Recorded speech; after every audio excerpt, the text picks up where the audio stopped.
नवंबर 2023 में होने वाले छत्तीसगढ़ विधानसभा चुनाव में भाजपा की पूरी तैयारी है और नरेंद्र मोदी के नेतृत्व में भाजपा छत्तीसगढ़ में चुनाव जीतेगी। इस आशय का विचार अभिषेक शर्मा ने छत्तीसगढ़ के पहरेदार से चर्चा की।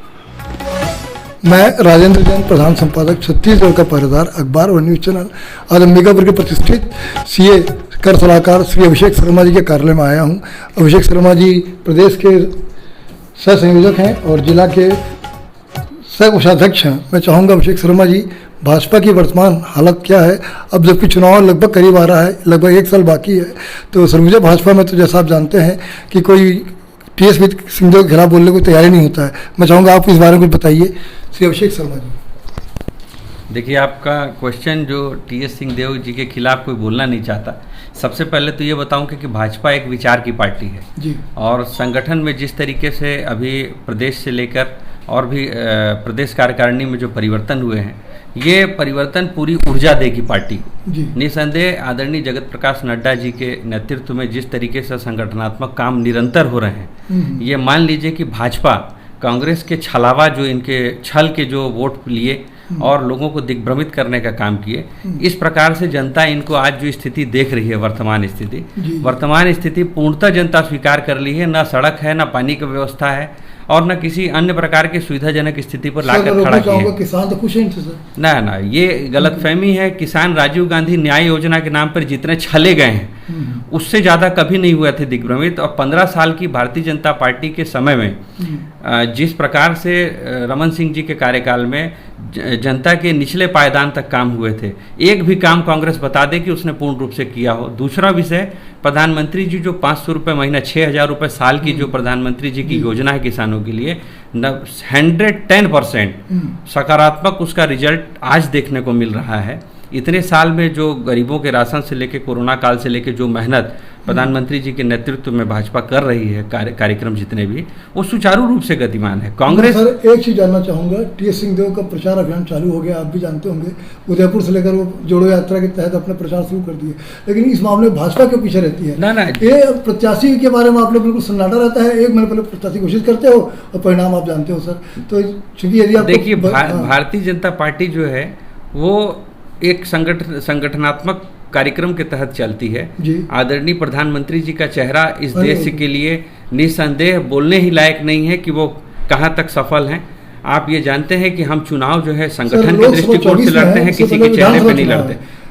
बिल्कुल, मेरी बात पूरी होने दीजिए। दूसरा, जो इनकी पद यात्रा चल रही है, उसकी फेल्युअरिटी को अगर मैं बताना का प्रयास करने लगूं तो निसंदेह 110% फेल्युअर है।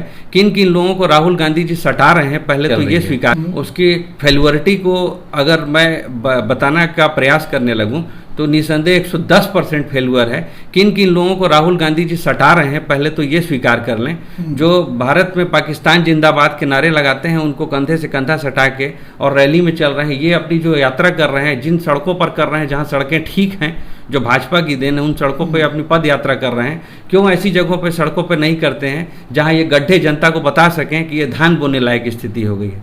तो ये न बताएं कि ये पद यात्रा इनकी आने वाले समय में सफल होगी। जनता देख रही है और जनता बताएगी ठीक तरीके से। चुनाव के बारे में, चुनाव के लिए संगठनात्मक जितने काम हो रहे हैं, निसंदेह बूथ स्तर निचले पायदान तक हम लोग जा रहे हैं और जो सकारात्मक चीजें विचार हमारे सामने आ रहे हैं, उसका रिजल्ट आपको आने वाले समय में दिख जाएगा। कांग्रेस ने पूर्णतः ये जो चुनाव जीत के ये लोग आए थे, बिजली बिल हाफ और कर्जा माफ, ये बताने की केवल बात रह गई है। छलने का काम इन्होंने किया। गंगा जल लेकिन सर, जो जिले बना रहे, जिले में तो इनको काफी, देखिए, जिला बनाना जो है एक डिफरेंट मैटर हो जाता है।